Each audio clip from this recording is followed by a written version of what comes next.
Hello, students. Welcome to Unique Academy. How are you all? I hope you're doing great, right? So, last time we started with sectors of economy, that is chapter number 2 from your economics, right? So, we studied, right? Your pehla video already recorded hai. If you're not seen, go through it and then come back, right? So, just an overview what we learned there, a quick revision type. So, we understood कि sectors क्या होते हैं economy के, the three sectors of economy, primary, secondary and tertiary. Then I asked you to attempt one question. याद आ रहा है, एक क्वेश्चन अटेम्प्ट करने के लिए कहा था. अब जो भी हेजिटेट कर रहे हैं, till now I am not receive a single answer yet. तो जो भी हेजिटेट कर रहे हैं आंसर लिखने में, understand your seniors till like March में एग्जाम था, राइट? तो टिल दिसंबर या February they were not able to attempt it. तो they were like you, they were hesitant. तो किसी को भी लास्ट तक 5 out of 5 नहीं आया था. See despite the fact that they can write, they are not writing just because कि उनको बेस्ट आंसर लिखना है. बेस्ट आंसर ऑटोमेटिक प्रकट नहीं होता है. You have to keep practising it, right? I will give you feedback, you work on it and mark my words, if I am checking it's hard to get 5 out of 5, क्योंकि I been very strict when comes to checking the answers, ताकि आप हर जो नीश है उसको cover करो. तो don't be hesitant, I am waiting still, right the answers. ऐसे ही habit आएगा, राइट? तो कोई राइट टाइम के लिए मत रुको. This is the right time. Go head, attempt the answer and then come back. ठीक है? अब तो फटाफट समझते हैं क्या पढ़ा था हमने प्राइमरी सेक्टर पढ़ा था. प्राइमरी में क्या क्या आता है? माइनिंग आता है, याद रखना. फिर सेकेंडरी सेक्टर पढ़ा था, जिसको मैन्युफैक्चरिंग सेक्टर भी बोलते हैं. फिर हमने टर्शियरी सेक्टर पढ़ा था, सर्विस सेक्टर एक्सेट्रा एक्सेट्रा. फिर हमने समझा सर्विस सेक्टर का कॉन्ट्रीब्यूशन कितना बड़ा है. But when comes to employment, कुछ कुछ ही सेक्शन को एम्प्लॉयमेंट मिलता है उसमें, hardly around 24 to 27, right? But contribution सबसे ज़्यादा है. फिर वी अंडरस्टूड की इंटरडिपेंडेंस कैसे है, डिफरेंट सेक्टर का एक दूसरे पर इंटरडिपेंडेंस कैसा है. फिर मैन्युफैक्चरिंग सेक्टर में क्या क्या आता है, उसको 3 चीज़ लगती है. मैन्युफैक्चरिंग सेक्टर या फिर सेकेंडरी सेक्टर में 3 चीज़ आती है. क्या क्या आती है? रॉ मटेरियल, फिर लार्ज स्केल प्रोडक्शन, और उसका वैल्यू एनहांस करेगा, राइट? समझ में आ रहा है? और फिर कैसे दोनों एक दूसरे पे इंटरडिपेंडेंट है, ये भी याद रखना है.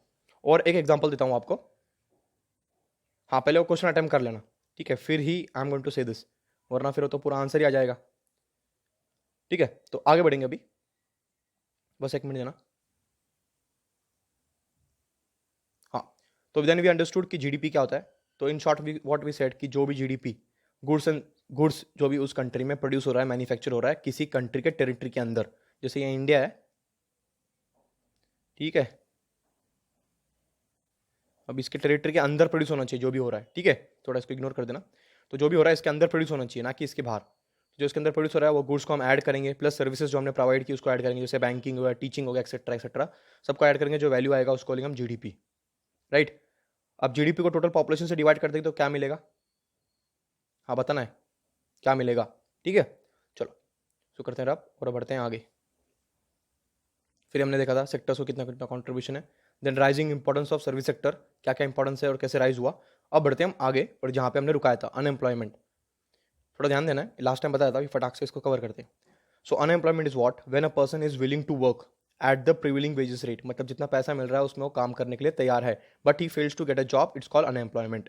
इसको आंसर में यूज करना है, ठीक है? ऐसे हालत हो जानी चाहिए, मतलब विलिंग भी है, अडल्ट है, एजुकेशन भी है, सब कुछ है और काम करने के लिए तैयारी भी है, बट जॉब्स ही नहीं है मार्केट में, तो उसको क्या बोलेंगे हम? अनएम्प्लॉयमेंट, ठीक है? इसको लिखा था क्या? 1 मिनट देता हूं, इसको लिख लो, right? It is important, right this.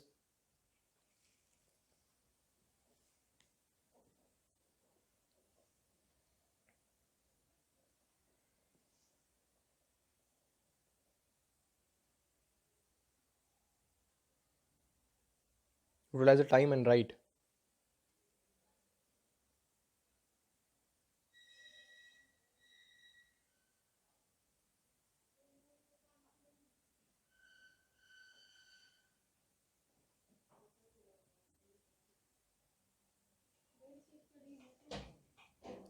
Make sure writing. Utilize the time and write.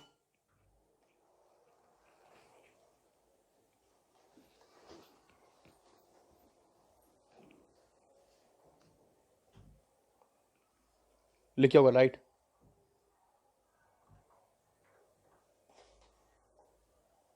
Okay, just give a minute here.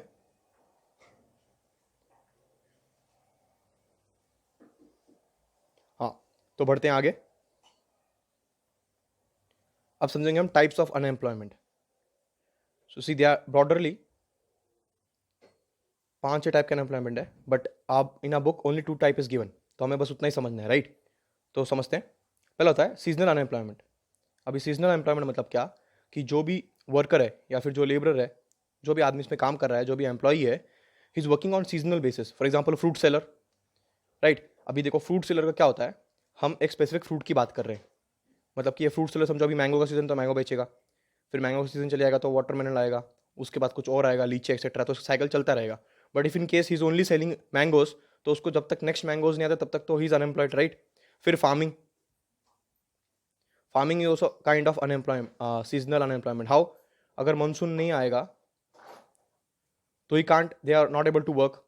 Then जो पॉटर्स होते हैं ना आपके, राइट?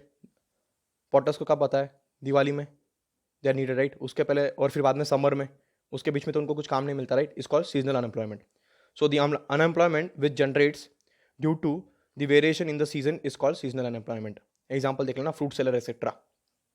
फिर डिस्गाइज अनएम्प्लॉयमेंट, इसका मतलब क्या है थोड़ा समझना. डिस्गाइज अनएम्प्लॉयमेंट का थोड़ा डिटेल में समझाते हैं. 1 मिनट देना बस.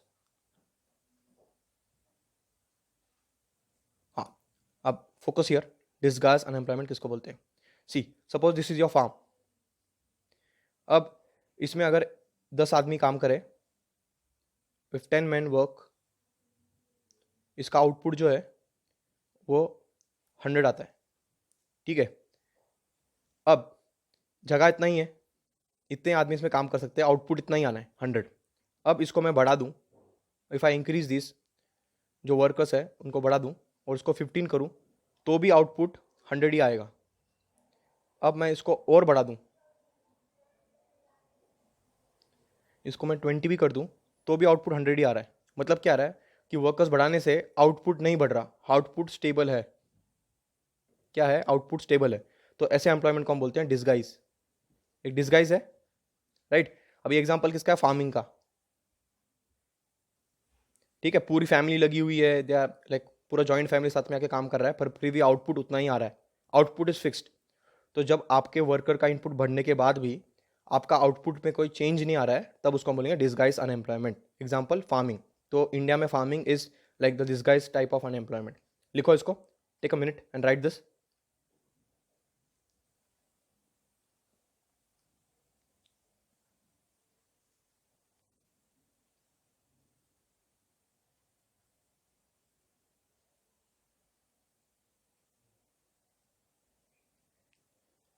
Utilise the time.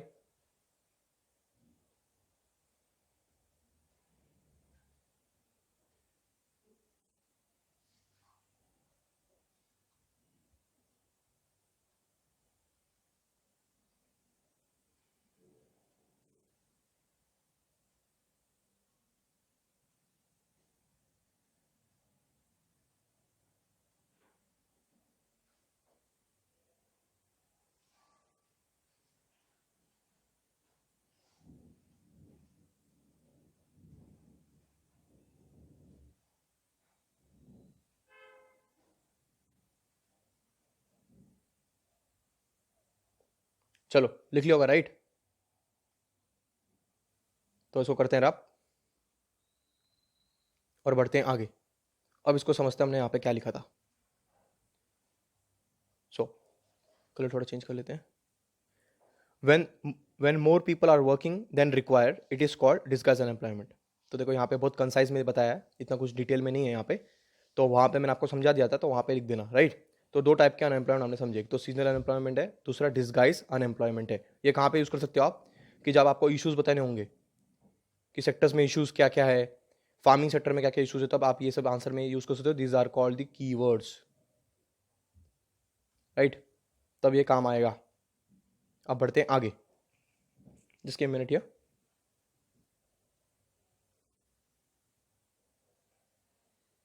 हाँ, अब देखो जब इतना सारा अनएम्प्लॉयमेंट है तो what is the government doing, right?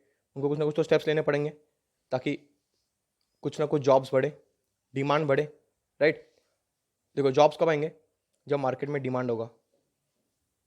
Demand बढ़ेगा तो सप्लाई की जरूरत पड़ेगी, तो सप्लाई बढ़ाना पड़ेगा. सप्लाई बढ़ाना पड़ेगा तो क्या होगा? समझो फॉर एग्जांपल डिमांड है पार्ले जी की, पार्ले जी बिस्किट की डिमांड आ गई मार्केट में। बस एक मिनट देना। ये पार्ले जी बिस्किट की डिमांड आई मार्केट में। पहले 10 की डिमांड थी, अभी अचानक से बढ़ के 100 हो गई, क्योंकि लोगों के पास पैसा आ गया। राइट, दे सारे डिमांडिंग, क्योंकि दिवाली है, बोनस मिला है लोगों को। तो जो पहले 10 का डिमांड था, अब बढ़ के उसका 10 टाइम्स हो गया। राइट, क्योंकि जो पहले आदमी एक बिस्किट लेता था, अब 10 गुना ले रहा है, क्योंकि उसको बोनस मिला है। तो he will spend more on is like basic food, shelter and clothing. तो ही इज परचेसिंग नाउ 100। तो डिमांड 10 से 100 पे चले गई। अब सप्लाई 10 की है, तो हमें सप्लाई बढ़ानी पड़ेगी। सप्लाई बढ़ाने के लिए हमें क्या करना पड़ेगा? नई फैक्ट्रीज लगानी पड़ेगी। थोड़ा कलर कर लेते चेंज। क्या लगानी पड़ेगी? जस्ट एक मिनट, या हमें नई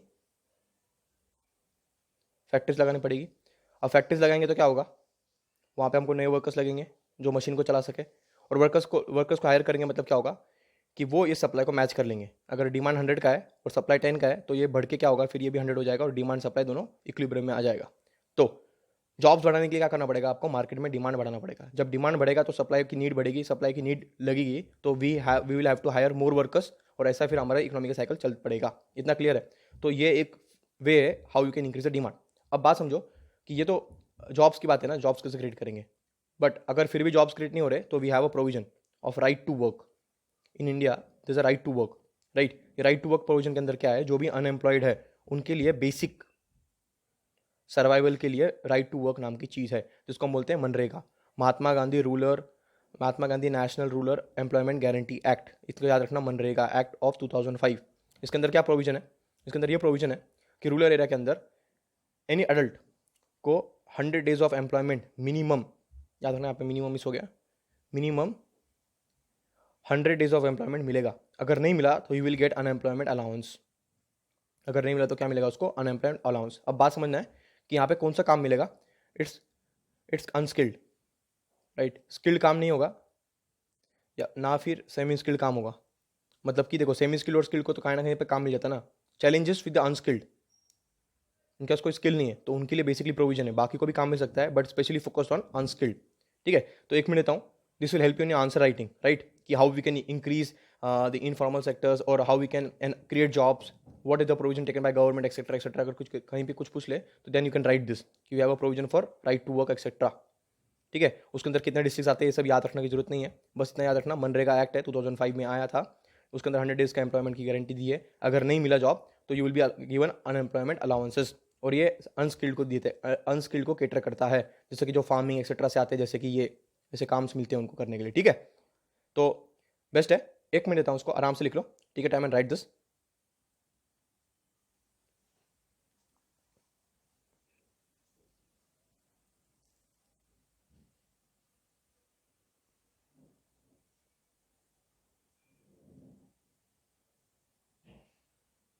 utilise the time and right.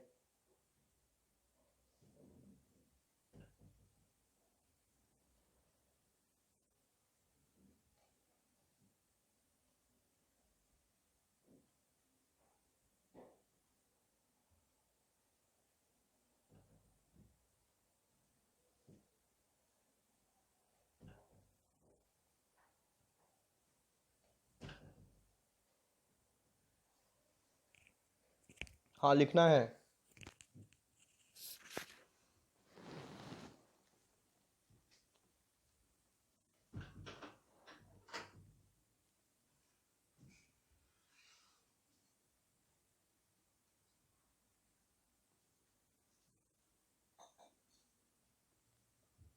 Done, चलो। So will proceed further, just a minute here.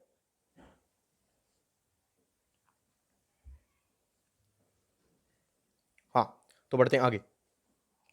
अब क्लासिफिकेशन करते हैं ओनरशिप का। See, you can set up factories, you can set up companies etcetera. तो दो प्रोविजन है इंडिया में, थोड़ा ध्यान देना। ये इसका डायरेक्ट लिंक आएगा ग्लोबलाइजेशन से। राइट, और ग्लोबलाइजेशन पे दो चैप्टर हैं हमारे पास। एक तो है हिस्ट्री में, अनदर वन इज इकोनॉमिक्स। ठीक है, तो सब अमेलगमेशन है, इंटरकनेक्टेड है, सब कुछ इंटरलिंक है, इंटरकनेक्टेड है। ठीक है, उसको वापस यहाँ पे आएगा, तो थोड़ा ध्यान देना जो बता रहा हूँ। ठीक है, तो ओनरशिप ऑफ कंपनीज, लिख नहीं पा रहे भाई, कंपनीज, फर्म्स, ऑर्गेनाइजेशंस, एक्सेट्रा, ये सब का ओनरशिप डिपेंड करता है। तो they are two types of this ownerships, एक तो पब्लिक सेक्टर होगा, एक प्राइवेट सेक्टर होगा। इतना तो हमको बचपन से पता है। काम के बाद क्या पता है वो बताता हूँ, थोड़ा ध्यान देना। अब ये जो प्राइवेट सेक्टर था इसका रोल नहीं था 1991 तक या फिर 1990s तक, इनको अलाउड नहीं था या फिर इनको बहुत लिमिटेड एक्सेस था। आज जो हम देख सकते हैं कि सब सेक्टर में like private sector is on the four front, तो पहले नहीं था, ये लिमिटेड था। तो ये कब हुआ? आफ्टर 1990s एलपीजी रिफॉर्म आया था इंडिया में, लिबरलाइजेशन, प्राइवेटाइजेशन, ग्लोबलाइजेशन। वहाँ पे हम प्राइवेटाइजेशन के अंदर we open the doors for the private sector. ठीक है, ये सब आराम से डिटेल में समझेंगे ग्लोबलाइजेशन में। अभी के लिए में क्या समझना है कि there are two sectors, there are two types of ownership. First is the public sector, second is the private sector. तो पब्लिक सेक्टर के अंदर क्या क्या आता है? Public sector is basically understand कि ये government is the sole authority year. Private sector मतलब हमारे प्राइवेट प्लेयर्स, जैसे for example Tata, Birla, example के लिए भाई रिलायंस एक्सेट्रा। तो यहाँ पे कौन है सोल ओनर? Ownership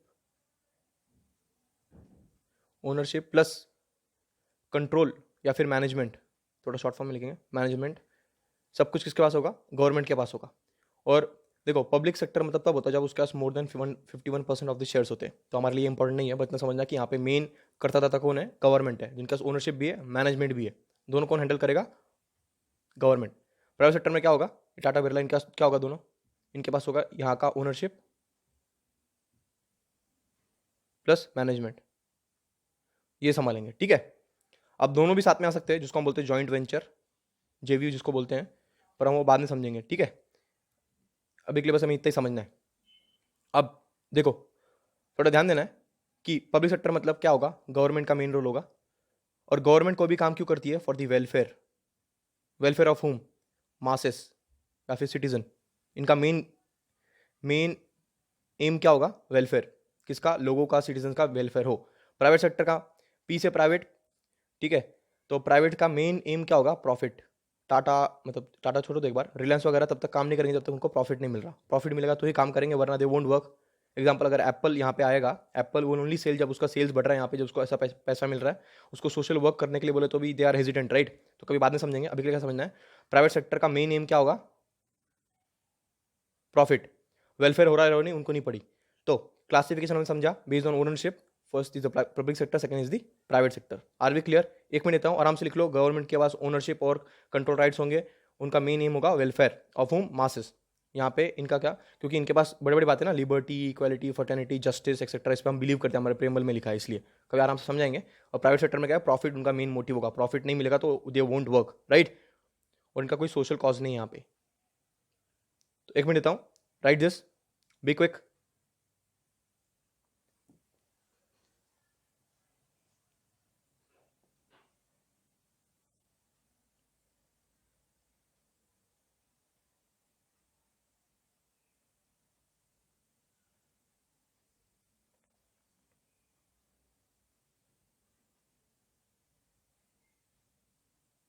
done?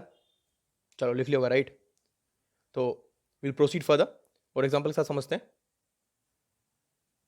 बस एक मिनट देना। हाँ, ये देखो, इसको लिख लेना फटाफट। देखो प्राइवेट सेक्टर, पहले पब्लिक सेक्टर पे आते हैं। Government owns most of the assets and provides all the services. Assets मतलब कि उसके प्रॉपर्टी एक्सेट्रा, जो कैपिटल हमने पढ़ा था, याद आ रहा है? उसको कैपिटल बोलते हैं। कौन सा कैपिटल? Fix capital. तो इतना याद मत रखना, 9th स्टैंडर्ड में पढ़ा था ना हमने, पहले ही स्टोरी ऑफ पालनपुर, उसमें fix capital, factors of production etcetera etcetera. नहीं याद आ रहा तो छोड़ दो। असेट्स मतलब कि जो कैपिटल है, जो उसका फिक्स कैपिटल है, जो प्रॉपर्टी एक्सेट्रा, वो सबको ओन करेगा गवर्नमेंट, दिया ना यहाँ पे। और फिर आगे मैनेजमेंट एक्सेट्रा, जैसे कि एयर इंडिया, फिर reserve bank of India etcetera etcetera. फिर प्राइवेट सेक्टर में क्या है? Ownership and assets, delivery of services is in the hands of the private individuals और कंपनीज, जैसे वोडाफोन, टाटा एक्सेट्रा। इसमें एक और ऐड कर लेना, जो भी बताया था मैंने। इनका मोटिव क्या होगा? प्रॉफिट। इनका मोटिव क्या होगा? वेलफेयर। जैसे कि ये महामंडल की बस चलती है ना, बसेस, तो उनका बहुत रिजनेबल फेयर होता है, राइट, व्हेन कंपेयर्स टू ओला। अब ओला प्राइवेट सेक्टर है, वो तो आराम से आपको मतलब सर्विस भी देगा और उसके हिसाब से उतना पैसा भी लेगा। बट व्हेन कम्स टू बस, तो उसका बहुत रीजनेबल कॉस्ट होता है, राइट। इनका मकसद क्या है कि ज़्यादा से ज़्यादा लोगों को केटर कर सके, ज़्यादा से ज़्यादा लोगों का भला हो। यहाँ पे क्या है, कुछ लोगों को ही देंगे जो इसको पे कर सकते हैं, उनको प्रोवाइड करेंगे, राइट। तो दिस इज द डिफरेंस। यहाँ पे वेलफेयर पे फोकस क्या है, यहाँ पे बस प्रॉफिट पे फोकस है। Are be clear? थोड़ा एग्जाम्पल साथ लिख लो इसको। वैसे यहाँ पे कुछ है नहीं, बट फिर भी राइट।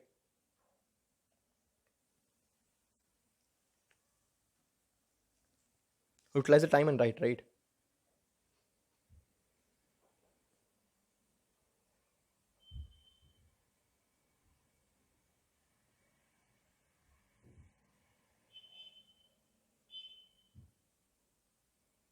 चलो लिख लिया होगा, राइट। अब बढ़ते हैं आगे और कुछ और बात समझते हैं, राइट। Just a minute. हाँ, डिवीजन ऑफ सेक्टर्स। अब थोड़ा ध्यान देना, इसमें कुछ इंपॉर्टेंट पॉइंट्स है। एक है ऑर्गेनाइज सेक्टर, एक है अनऑर्गेनाइज सेक्टर।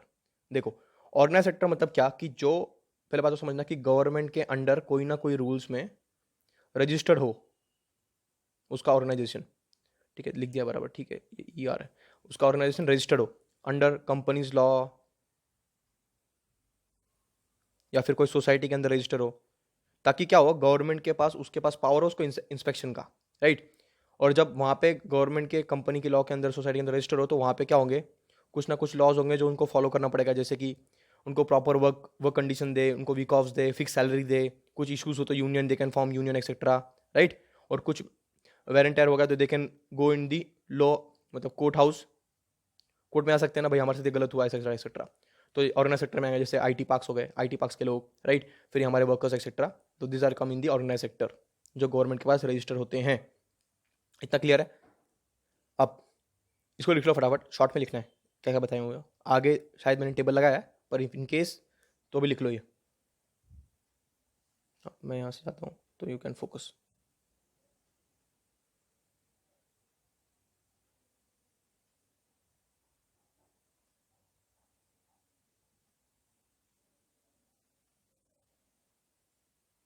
डन। चलो शॉर्ट ही था, इसमें कुछ ज़्यादा कुछ है नहीं। करते रब। अब समझते हैं इसको, अनऑर्गेनाइज सेक्टर क्या है। देखो, अनऑर्गेनाइज सेक्टर वो सेक्टर है, ठीक है, जहाँ पे लोग, people are working, right, people are working, but they are not registered under government, उनको रजिस्टर नहीं किया गया, राइट। जैसे कि भाई साहब, राइट, गुंडागर्दी इज नॉट रजिस्टर्ड, पर वो they are working, right, extortion etcetera etcetera, तो उसके लिए। और उसके अलावा भी और कुछ है, जैसे ये देखो कि ये बेकार जो होता है, लेबरर्स, बहुत सारे लेबरर्स ऐसे ही काम करते हैं, राइट। इफ यू सीन की, देखो ऐसे कहीं ना कहीं कुछ इंपॉर्टेंट चौक्स होते हैं, सेंटर्स होते हैं, जहाँ पे वो आके सुबह सुबह खड़े होते हैं, you can go, you can take them and you can ask them to do any work, right. Any work मतलब कि प्लम्बिंग एक्सेट्रा वो कर लेते हैं, राइट। तो वहाँ पे कुछ ऑर्गेनाइज है क्या आज, और उनको डेली डेली आप उनको पे करते हो, you pay them daily normally, और कहीं कहीं पे मंथली होता है। जैसे कि हमारे कंस्ट्रक्शन वर्कर्स, राइट, वो फिक्स नहीं आते उसमें, राइट। कुछ हार्डली लोग होते हैं जिनको वो उनको कवर करते हैं। अभी क्यों, वाई आर दी ऑर्गेनाइजेशंस या फिर कंपनीज हेजिटेंट कि उनको रजिस्टर कराए, क्योंकि देखो, जब रजिस्टर कराओगे, एक मिनट काम करना, जब आप उनको रजिस्टर कराओगे तो आपको उनको फिक्स ऑफ देना पड़ेगा, एक तो फिक्स सैलरी देनी पड़ेगी, राइट। फिर पीएफ काटना पड़ेगा उनका, पीएफ मतलब ना प्रोविडेंट फंड, एंड के बाद फिर उनको कुछ ना कुछ पेंशन देने पड़ेंगे, पेंशन के अलावा उनको फैसिलिटीज देनी पड़ेंगी, फिर उनको वीकेंड्स में ऑफ देना पड़ेगा। तो दिस ऑल, और ये सब देने से क्या होता है, कोई भी कंपनी का प्रॉफिट जो है वो कम होगा ना, क्योंकि पैसा कट रहा है। अब हमने समझा था प्राइवेट सेक्टर का मेन फोकस क्या है, प्रॉफिट, और जब प्रॉफिट कम करता होगा तो वो काम वो नहीं करेंगे, राइट। तो ये ऐसा एग्जाम्पल है। तो एक ऑर्गेनाइज सेक्टर है, एक अनऑर्गेनाइज सेक्टर है। Are we clear? तो इन शॉर्ट फटाफट इसके बारे में भी लिख लो, आगे टेबल लगाया वहाँ पे और डिटेल में समझ जाएगा। अभी के लिए फिलहाल इतना थोड़ा बहुत लिख लो।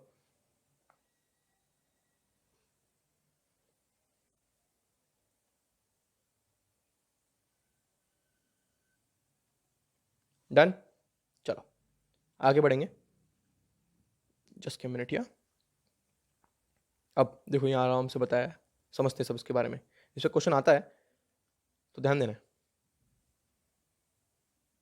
देखो, organise sector, regular working hours and weekly off. Weekly off से ज़्यादा फिक्स्ड वीकली ऑफ होगा यहाँ पे, fix salary and fixed weekly off, ठीक है, लिख नहीं पा रहे, थोड़ा देख लेना, ठीक है। अनऑर्गेनाइज सेक्टर मतलब क्या है, it has generally small units and business and shops, मतलब कि जो शॉप्स वगैरह में काम करते हैं, चाइल्ड लेबर, फिर वो जो होटल वगैरह में आपको दिखते हैं ना लोग, होटल मतलब कि 2 स्टार 3 स्टार होटल नहीं, जो छोटे हमको दिखते हैं ना, छोटे स्नॉप सेंटर एक्सेट्रा, वहाँ पे जो लोग काम कर रहे हैं, फिर daily veg labourers etcetera etcetera, तो उनकी बात कर रहे हैं हम, राइट। सो एक जस्ट गिव मी मिनट या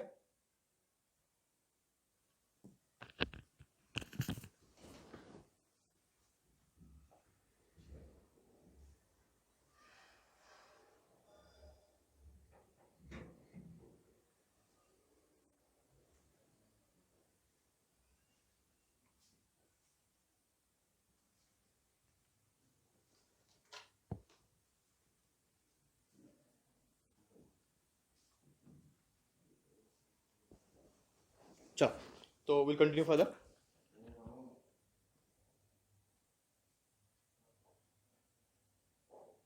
तो हमने क्या समझा था, एक मिनट देना बस, कि यहाँ पे generally small units of business आते हैं, राइट। एग्जांपल लिख लेना कि कंस्ट्रक्शन वर्कर्स, फिर लेबरर्स, डेली वेज लेबरर्स, ठीक है, लेबरर्स या फिर डेली वेज, लिख नहीं पा रहे भाई, डेली वेज लेबरर्स, राइट। करते हैं अब समझते हैं आगे, एक मिनट देना बस। हाँ, चल रहा है। Rules and regulations are followed here, क्यों, why rules and regulations followed, मतलब देखो all the rules are followed up by the government. क्यों, देखो फर्स्ट ऑफ ऑल तो दे आर रजिस्टर्ड, वो रजिस्टर्ड ऑर्गेनाइजेशन है, ठीक है। रजिस्टर्ड ऑर्गेनाइजेशन मतलब कि उनके ऊपर कोर्ट जो है, they can give the judgement, right. आप डायरेक्ट कोर्ट में जा सकते हो। अब ये भाई साहब तो रजिस्टर ही नहीं है, तो यहाँ पे कितना भी बुरा हो, कुछ भी हो, और यहाँ पे क्या होता है कि यहाँ पे इनको फिक्स सैलरी नहीं मिलती, टाइमली सैलरी नहीं मिलती, और बाद में उनका पैसा काट लिया जाता है, तो एक्सप्लॉयटेशन ज़्यादा होता है यहाँ पे। यहाँ पे फिक्स सैलरी है, वर्किंग आवर्स है, और दूसरी इंपॉर्टेंट बात, if you go on vacations, right, तो पेड लीव्स मिलती है आपको, सुना होगा ना आपने, जैसे पेड लीव्स का कॉन्सेप्ट होता है यहाँ पे, ठीक है, अलग ही कुछ लिख दिया है, ठीक है, पर पेड लीव्स मिलते हैं आपको। बट यहाँ पे ऐसा कुछ है क्या, बिल्कुल नहीं, क्योंकि क्या रजिस्टर ही नहीं है, तो किसी का रेगुलेशन नहीं है यहाँ पे, किसी का क्या है, रेगुलेशन नहीं है, सुपरविजन नहीं है, तो इसलिए दे गेट एक्सप्लॉइटेड हियर। तो ऑल द रूल्स, जैसे कि रूल्स कौन कौन से हैं, फिक्स्ड वेजेस एक्ट, ठीक है, फिर कंपनीज एक्ट, फिर लेबरर्स एक्ट, ऐसे 2-3 एक्ट है, और they can even form the unions. अगर कुछ गलत हुआ तो they can form union, they can raise their voice. अब अनदर सेक्टर में क्या है, no no any rules are followed although these are set up by the governments for the as well as organise sector. देखो ये बाकी सब छोड़ देना, बट इतना याद रखना कि ये यहाँ पे कोई रूल्स नहीं है, right. They don't follow any rules because they are not registered. अब nature of work and employment, work is normal and assured for long time. क्यों, फिक्स जॉब है, फिक्स ज़्यादा परमानेंट जॉब है, एक मिनट, हाँ हाँ, हमने क्या समझा, ये फिक्स जॉब है प्लस परमानेंट जॉब है, right. Permanent means in the sense कि टिल द रिटायरिंग एज, जैसे नॉर्मली 59 to 60 ईयर्स होता है, ठीक है, तब तक आपको एम्प्लॉयमेंट दे विल गेट, और after employment you will get after employment benefit, जैसे पीएफ मिलेगा आपको, पीएफ जो कटता था उसको मिलेगा, फिर मेच्योरिटी मिलेगा, फिर पेंशन होगा तो पेंशन के अंदर पेंशन मिलेगा आपको, राइट। तो this are all you are getting. But क्या यहाँ पे ऐसा कुछ है, बिल्कुल नहीं। ऑर्गेनाइज सेक्टर में ना तो पेंशन है, ना कोई फिक्स एम्प्लॉयमेंट है, जब चाहे तब निकाल देंगे, कोई रेगुलेशन नहीं है कि why they remove you etcetera etcetera. और यहाँ पे अगर आपको रिमूव कर दे, you can move to the court, you can move to the court, right. और वहाँ पे आप बोल सकते हो कि भाई देखो why, what is the fault here, let me know, तो you can file a lawsuit. यहाँ पे ऐसा कुछ नहीं है। तो work is normal and assured for the long time and employ can't be expelled without any genuine reason. Expelled मतलब कि they can't be removed without any genuine reason, तो उनको प्रूव करना पड़ेगा कि व्हाट इज द रॉन्ग। और अगर expel भी कर दे तो they have to give him some benefit, मतलब कि कितना साल काम किया है, जितना ईयर्स ऑफ सर्विस उसने काम किया, उसके बेस पे दे हैव गिवन समथिंग, मतलब कुछ अमाउंट देना पड़ता है उनको as a compensation. Now no any reason is necessary for the expelling, मतलब कभी भी उनका मन करे उठा के फाड़ फका फेंक देंगे, क्यों, क्योंकि रेगुलेशन नहीं है, right, from the employ for the work. they can be expelled at any point of time without any reason, without any notice, कुछ नहीं है, सब उठा के उनको मन किया उन्होंने बाहर निकाल दिया। आर वी क्लियर, तो शॉर्ट में लिख लो। और दूसरा एक बात याद रखना है कि ये अरुणा सेक्टर में ही हमारा मैक्सिमम पॉपुलेशन इसके अंडर आता है, तो ये सबसे बड़ा दुख का बात है इंडिया में, right. Farming is still under unorganise sector, और बहुत सारे सेक्टर्स है जहाँ पे मैक्सिमम पॉपुलेशन इसके अंदर आता है, क्योंकि वो स्किल्ड नहीं है, राइट। इसलिए हमने क्या किया है इसके लिए, राइट टू वर्क, मनरेगा एक्ट एक्सेट्रा हम लेके आ रहे हैं, पर सबको उसमें कवर नहीं कर पाते हम, तो बाकी कहाँ पे जाते हैं एक्सेट्रा एक्सेट्रा, ऐसी बात सारी बातें हैं, ठीक है। तो आई will give you 2 minutes, right, ये इंपॉर्टेंट है। इसमें से इंपॉर्टेंट पॉइंट को एक्सट्रैक्ट करना और लिख लेना है. तो this will help you in writing answers, right? So take your time, write this, be quick.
So done. चलो आगे बढ़ेंगे. तो जिसने नहीं लिखा है तो make sure you pause it and you right, right. चलो आगे बढ़ेंगे और कुछ क्वेश्चंस देखते हैं जो कि पूछे जा सकते हैं. अब एग्जांपल्स भी दिया है यहाँ पे, थोड़ा देख लेना. I miss this. तो एग्जांपल्स क्या है? A worker in a large factory और अ क्लर्क इन ऑफिस. जैसे बैंकिंग हुआ, बैंकिंग में कोई क्लर्क होगा, या फिर फैक्ट्रीज से टाटा स्टील एक्सेट्रा, उसमें काम करना लोग एक्सेट्रा. ठीक है. और daily wage workers, labourers, workers in the shop, handloom industry, weavers etcetera. ये इसके एग्जाम्पल्स है. ये एग्जाम्पल इंपॉर्टेंट है. Example will help you to justify your answer, right. तो ये भी लिख लो, जल्दी करो. थोड़ा रब करता हूँ, लिख लो इसको फटाफट.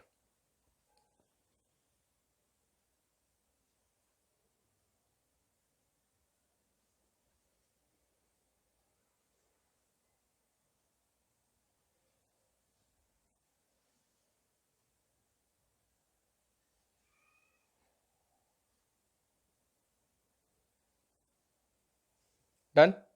चलो प्रोसीड फर्दर. अब how to protect workers in the unorganised sectors. देखो मैक्सिमम वर्कर्स जो है वो यहीं पे आता है. तो इट्स नेसेसरी कि हम इनको प्रोटेक्ट करें. कैसे प्रोटेक्ट करें? बात समझना है कि पहले बात तो प्राइवेट सेक्टर में जो भी है उनका मेन मकसद है वो प्रॉफिट. और अगर वो खुद को रजिस्टर कराते हैं, देखो रजिस्टर कराते हैं, ऐसे नहीं कि नहीं कराते, बट वो they don't reflect the actual labourers. कितने लोग उनके पास काम कर रहे हैं. समझो प्राइवेट सेक्टर रजिस्टर है तो सिखाएंगे सिर्फ 10 लोग उनके पास काम कर रहे हैं, 10 लोग काम कर रहे हैं जो इंपॉर्टेंट है. एक्चुअल में काम करते होंगे समझो 100, तो 100 को दिखाएंगे नहीं, शो नहीं करेंगे. तो उनको सिर्फ 10 लोग को कैटर करना है, 10 का पीएफ भर देंगे, तब का सब कर देंगे. इनको तो बस जब चाहे तब निकालेंगे, कॉन्ट्रैक्ट बेस पे लाएंगे, निकाल देंगे एक्सेट्रा एक्सेट्रा. और ये ऐसा क्यों कर रहे हैं? क्योंकि उनका प्रॉफिट डिक्रीज ना हो, राइट.